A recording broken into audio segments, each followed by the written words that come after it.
welcome to Bible/chat, chatting about the Bible. Yet again. Trying to crank these through. Yet again. That doesn't sound good, Jason. I mean, yet again. You're supposed to be excited. I'm honest. Oh, no, I'm just kidding.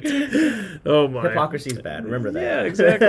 Remember that, kids. Yeah, you shouldn't look that awful, though. Anyway, we're chatting about the Bible. Just kidding. Yeah. And we're talking about angels and demons, and then last time we kind of Yeah. talked about like bad things coming from Satan. And we were like, Right. no, it's not from Satan, it's ultimately from God. Cover that issue. And then we said, well, he's using secondary causes. Yeah. But then, like, is he still righteous would be kind of the question, right? That's the question. That's the age-old question, right? Yeah. When you talk about divine sovereignty, human responsibility, Yeah.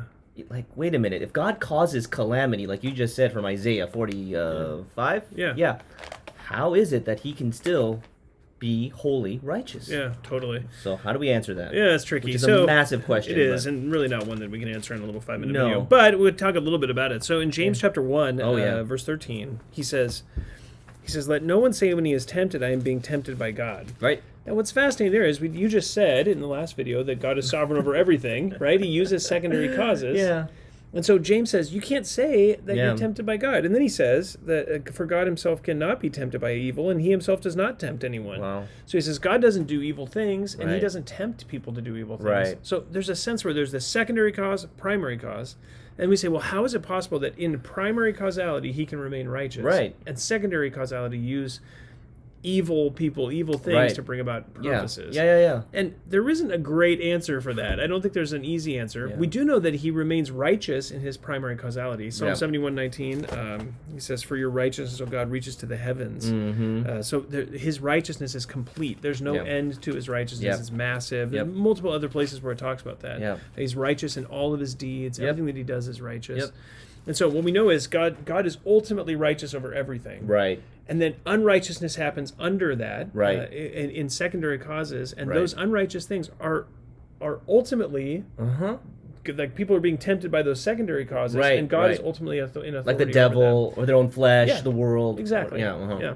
No. So then, how is it possible for God to remain righteous Yeah. and yet allow for those things to take place? I think ultimately the answer is maybe more simple than we would think. I think the answer is ultimately that everything that's happening in God's primary causality is done for his glory. Yeah. And when Moses asked God to see his glory, God's answer is, I'll show all my goodness to you. Yeah. And the point there in Exodus 33 is that God's goodness, his righteousness over everything, is ultimately connected to his glory. Yeah, absolutely. Things that happen that ultimately bring glory to God and glory to his Son Yeah. are righteous acts. Yeah.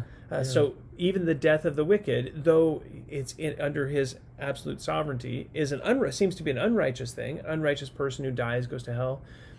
That's an unrighteous person living unrighteousness, but yet that act still brings glory to God as his character is revealed, and therefore ultimately that act is a righteous act. Yeah. So God can functionally carry out primary causality and be righteous, because everything that occurs under his primary causality and secondary causes is done for his glory. Ultimately gives him glory. Yeah. So anything that's done for his glory becomes a righteous thing. Right. And that's really Paul's argument in Romans chapter 9. Yeah. That God's righteousness is the ultimate aim of everything. Yeah. God's glory is the ultimate aim of everything. And therefore, even things that are under secondary causes are done for his glory and are therefore righteous acts. Right. Even there in Romans 9, like the non-elect vessels prepared for destruction, it ends with ultimately the glory of Christ, the glory of God in being sovereign and electing whom he wishes and whom he desires, and whom he doesn't desire, he doesn't. Yep, exactly. And it just Paul doesn't say, now let me unpack all this unpack stuff. this argument in a treatise. He just says it. And the point is God is allowing those things to take place and ordaining them to show his authority as judge, which ultimately reveals his glory and is therefore a righteous act. Right. So God sending people to hell is a righteous act. God judging unrighteousness is a righteous act. Even an eternal punishment. Yeah, eternal punishment. God ordaining for Satan to fall and for sin to come into the world is a righteous act, because ultimately it yields his glory in creation. Right. Not the sinning itself, but the ordination of that to happen and take place in space and time. Yeah.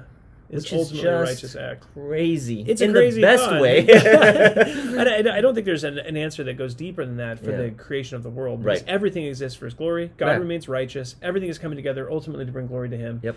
And all of its minutia, all of those moments of sorrow and all those pains and all those evil acts, all of it is ultimately funneling out to the glory of God. This is his purpose in creation. Yeah.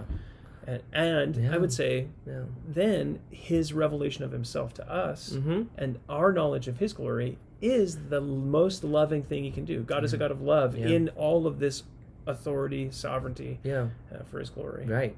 That the fact that we get to see it and participate in it to some small degree because he loves us and cares for us and would choose us even before the foundation of the world. That in and of itself is supposed to sort of, not, how would I say it nicely, but wipe out that question as a sort of like accusing question towards God and say, I don't actually deserve to know anything, let alone be standing to even ask that question. To even ask the question is more than we deserve. But he's so merciful that he gives these truths to us that are overwhelming so that we would just glory in him. Yeah, glory in him. And that's ultimately the end. Yeah. So even through bad things. Yeah. It's just amazing. It is actually. Yeah. In fact, in Psalm 71, he says, the psalmist there, he says, you have done great things. You have done great things, O God. Who is like you? Verse 20, you have shown me many troubles and distresses.